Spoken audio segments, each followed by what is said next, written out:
दैत्यो नाम तृणाभरतः कंसभृत्य प्रणोदिता। ये तृणावर्त जो दैत्य है ये कंस का नौकर है। कंस ने इसे भेजा और कहा जाओ मेरे शत्रु को मार करके आओ, लेकिन ये बेचारा खुद मर गया। भगवान श्री श्याम सुंदर को लेकर के यह आकाश मार्ग में गया। भगवान ने इसके टेटुए को दबाया और इसकी श्वास रुकने लगी, और जब श्वास रुकने लगी तो ये कहता है मुंच मुंचाल में कृष्ण, छोड़ दो छोड़ दो। भगवान ने नहीं छोड़ा और इसका प्राणांत हो गया। बोलिए तृणावर्तारी भगवान की जय। भगवान ने तृणावर्त का वध किया। श्री सुखदेव जी कहते हैं बड़े ही ध्यान से सुनना। एक दिन मैया यशोदा अपने लाला को गोद में लेकर के दूध पिला रही थी। उसी समय उसके मन में आया कहीं हमारा बेटा ज्यादा दूध ना पी जाए सो इसका पेट खराब हो जाए। और भगवान मन ही मन मुस्कुराए, वारी मैया तू तो हमको बड़े हल्के में ले रही, तू अभी जान नहीं पा रही मैं कौन हूँ। तो भगवान ने तत्काल अपना मुख खोल दिया, और जैसे ही मुख खोला तो क्या देखा कि आज कन्हैया के मुख में 3 लोग 14 भुवन दिखाई दे रहे हैं। और उन 14 भुवनों में ये नंद भवन भी है। और नंद भवन के साथ साथ मैया ने देखा कि मैं भी खड़ी हूँ इसके मुख में। अब मैया डर गई, लगता इसको कोई भूत लग गया, और तत्काल आंखें बंद कर ली। और जब आंखें बंद करी तो भगवान ने मुख बंद कर लिया। भगवान मानो ये कहना चाहते हैं मैया तू धन्य है, तू ये सोच रही मैं तेरा अकेले दूध पी रहा हूं। नहीं नहीं, पूरा विश्व तेरा दूध पी रहा है, तेरे दूध से पूरा विश्व पल रहा है। इसलिए तू अपने को कम मत समझ, तू बड़ी धन्य है। और वास्तव में यशोदा का मतलब है जो भगवान कृष्ण की माँ बन करके कृष्ण को इस संसार में यश प्रदान करे, वो है यशोदा। अभी गोपी गीत आगे आएगा, और उस गोपी गीत का प्रथम श्लोक है जयति तेधिकम जन्मना व्रजः। गोविंद आपने ब्रज में जन्म लिया तो इसका मतलब ये नहीं कि ब्रज की जय जयकार हो गई, क्योंकि ब्रजवासी पहले ही से बड़े अद्भुत है। आपने यहाँ जन्म लिया तो आपकी जय जयकार हुई है, क्योंकि गोविंद अगर आप कहीं और जाकर के जन्म लेते तो यशोदा जैसी माँ, नंद बाबा जैसे पिता, और ये मनसुखा श्रीदामा बिल्लु मंगल मधु मंगल जैसे सखा आपको नहीं मिलते। ये केवल ब्रज में ही, वृंदावन में ही उपलब्ध है। वृंदावन की जो भूमि है ये प्रेम की भूमि है। श्री सुखदेव जी कहते राजन भगवान के नामकरण का नंबर आया, और इनका नामकरण करने के लिए श्री गर्ग जी महाराज पधारे। अब गर्ग जी महाराज जैसे ही पधारे, यशोदा मैया, नंद बाबा और मैया रोहिणी, ये तीनों गौशाला में अपने पुत्रों को लेकर के पहुँचे हैं और नामकरण संस्कार की प्रक्रिया को प्रारंभ कर दिया। और जैसे ही मैया यशोदा ने कहा कि गर्ग जी महाराज मैं सबसे बड़ी हूँ, इसलिए सबसे पहले आप हमारे लाला का नामकरण करो। यहाँ पर एक रहस्य छिपा हुआ है। यशोदा जी ने सोचा देखें बाबा जी को ज्योतिष आती कि नहीं आती, ये कुछ जानते कि नहीं जानते। माताओं का ये उत्साह रहता है, परीक्षा ले लो महाराज की, देखें कुछ जानते कि नहीं जानते। लेकिन उसी समय हुआ क्या, मैया यशोदा ने रोहिणी के लाला को अपनी गोद में लिया, अपने लाला को रोहिणी की गोद में दिया। अब देखें बाबा बता पाएंगे कि नहीं बता पाएंगे। और गर्ग जी महाराज कच्चे चावल नहीं थे, उन्होंने देखा कि यशोदा जी की गोद में जो बेटा लेटा हुआ है यह कौन है। व्यास जी कहते हैं सुनो, अयम हिरोहिणी पुत्रो रमयन सुरदो गुणै, रमयन सुरदो गुणै। अरे यशोदा तू जिसे अपना बेटा कह रही है ना, तो यह अयम, अयम माने यह, रोहिणी पुत्र, ये तेरा बेटा नहीं है बल्कि रोहिणी का बेटा है। यशोदा जी ने समझ लिया बाबा बड़ी ऊंची चीज है, ये सब जानते हैं, अच्छे ज्योतिषाचार्य हैं। महाराज अच्छा अच्छा गुरुदेव नामकरण करिए। बोले ये लोगों के हृदय में रमण करेगा इसलिए इसका नाम राम होगा। लेकिन ये बड़ा बलवान होगा, इसलिए लोग इसे बलराम कहेंगे। बोलिए बलराम जी महाराज की जय हो। और मालूम है यशोदा, इसको एक जगह से खींच करके दूसरे गर्भ में स्थापित किया गया, इसलिए लोग इसे शंकरषण कहेंगे। बोलिए शंकरषण भगवान की। मैया यशोदा ने बलराम जी का नामकरण कराया, और जैसे ही गर्ग जी महाराज ने रोहिणी के गोद में लेटे हुए सांवले सरों ने सरकार को देखा, तो आज उनकी त्राटक समाधि लग गई, आंखें खुली की खुली रह गईं, प्रभु का दर्शन कर रहे हैं। अब मैया यशोदा सोचे, यह बाबा को क्या हो गया, अभी अभी तो बातें कर रहे थे, अब इनकी आंखें क्यों टंग गई, आंखें खुली हैं, क्या कारण, कुछ समस्या तो नहीं इनको। बार बार आंखों के सामने हाथ हिलाए मैया, लेकिन अब पलकें नहीं गिर रही, क्योंकि गर्ग जी का जो तार था ना वो जुड़ चुका था, उन्हें संसार से कोई लेना देना उस समय नहीं था, वो तो भगवान की स्वरूप माधुरी का दर्शन कर रहे थे। महाराज मैया यशोदा ने गर्ग जी महाराज के चरणों को पकड़ा, बड़ी जोर से हिलाया, और जैसे हिलाया गर्ग जी की समाधि टूट गई। अरे मैया तूने ये क्या कर दिया, मैं तो स्वरूप माधुरी का आनंद ले रहा था, तूने बीच में व्यवधान डाल दिया। खैर कोई बात नहीं, तो सुन। गर्ग जी महाराज कहने लगे,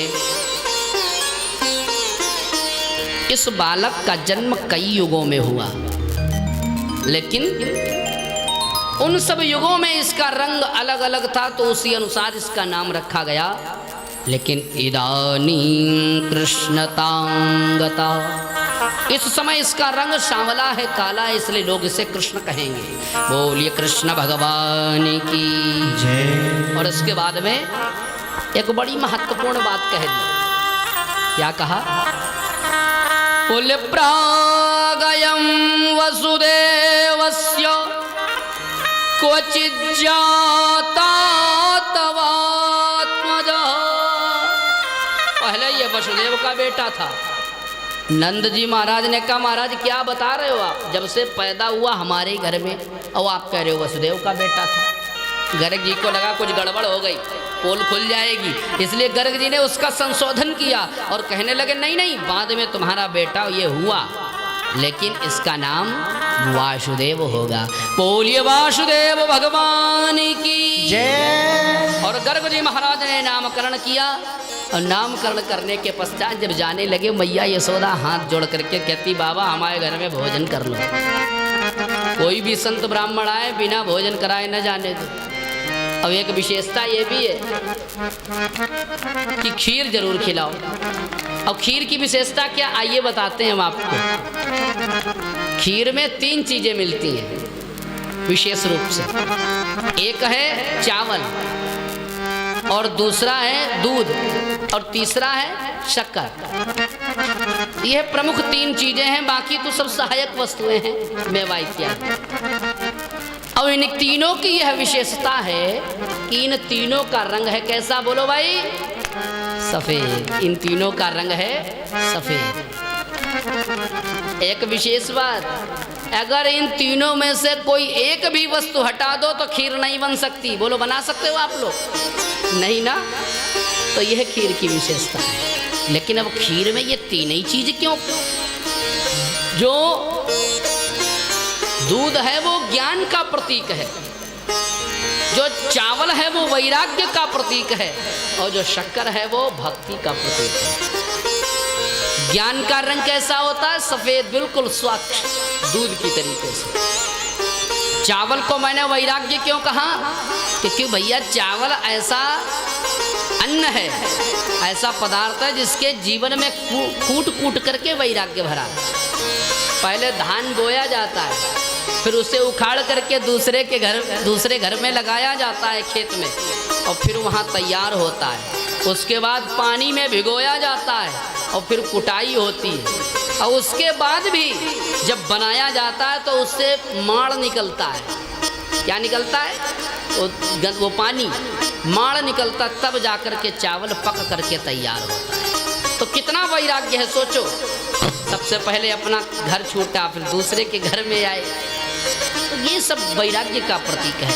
और जो शक्कर है वो भक्ति का प्रतीक है। तो बिना ज्ञान भक्ति वैराग्य के खीर नहीं बन सकती। इन तीनों बातों को अपने जीवन में उतारना चाहिए। श्री सुखदेव जी महाराज राजा परीक्षित से कहते, राजन, गर्ग जी महाराज ने खीर बनाई, स्वपाकी ब्राह्मण हैं, भोग लगाया, और जैसे ही भोग लगाया भगवान कन्हैया घुटनों के बल चलते हुए आ गए। और जैसे ही घुटनों के बल चलते हुए पहुँचे, खीर उठाई हाथ में और मुख में लगाई, वैसे ही गर्ग जी की समाधि टूट गई। बड़ी जोर से चिल्लाया, अरे मैया देख, तेरे लाला ने रसोई जूठी कर दी। अब मैया दौड़ती हुई आई, कन्हैया के हाथ को पकड़ा, घसीटते हुए अंदर वाली कोठरी में जाकर के ठूंस दिया। अब बताओ, ये ब्रजवासियों का संबंध है। ब्रजवासी ऐसा कर सकते हैं, कोई दूसरे की हिम्मत नहीं है, कोई दूसरा ऐसा नहीं कर सकता। उद्धव जी महाराज जब ब्रज से वापस गए भगवान के पास, और भगवान ने कहा, क्यों उद्धव, सब ठीक है ना? तो उद्धव जी ने कहा, सुन कन्हैया, तू बड़ा निर्दयी है। भगवान ने कहा, ये उद्धव तू शब्द से बात कर रहे हैं, इसका मतलब है गोपियों का रंग इन पर चढ़ गया है, क्योंकि ब्रजमंडल में गोपी हैं, मेरे मित्र हैं, वही मुझसे तू करके बात कर सकते, बाकी दुनिया में कोई तू करके बात नहीं कर सकता। अब मैया यशोदा ने कन्हैया को बंद किया, अब दरवाजा नहीं बंद कर पाई जल्दी में। दोबारा खीर बनाई, उन्होंने विनय करी, और जैसे खीर बनाई और भोग लगाया, त्वदीयमस्तु गोविंद। भगवान सोचे, ये बाबा भी बड़ा विचित्र है, पहले तो बुलाता है और बाद में जब जाता हूं तो डांट भी पड़ती है। और भगवान फिर पहुंचे, बोले अब बुलाया है तो जाना तो पड़ेगा।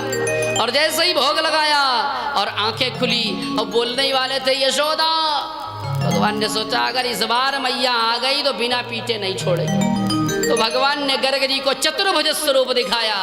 गर्ग जी महाराज का मुंह खुला, आंखें खुली, प्रभु पहले ही दिखा देते ये स्वरूप, धन्य है। मैया यशोदा अंदर से आई, अरे कन्हैया तू फिर यहाँ? गर्ग जी ने रोका, नहीं नहीं मैया, लाला को मत रोको, इसे खीर खाने दो। मैया ने सोचा इतना बड़ा परिवर्तन कैसे हो गया, क्या राज जादू हो गया? बोले नहीं, तू नहीं जानती, तेरा लाला कोई साधारण नहीं है। मैया ने कहा, बाबा मेरी समझ में तेरी बातें नहीं आ रही। गर्ग जी ने कहा, सुन मैया, तूने न जाने कौन से पुण्य के कार्य किए होंगे जो तुझे यह पुत्र प्राप्त हुआ है, इसलिए तू धन्य है, तेरा जीवन धन्य है। आज गर्ग जी महाराज को भी भगवान ने दर्शन दिया, और इधर भगवान का ये नामकरण संस्कार 1 वर्ष की अवस्था में संपन्न होता है। कर लो कोटि उपाय, चाहे कर लो लाख उपाय, मोहन प्रेम बिना नहीं मिलता, चाहे कर लो कोटि उपाय।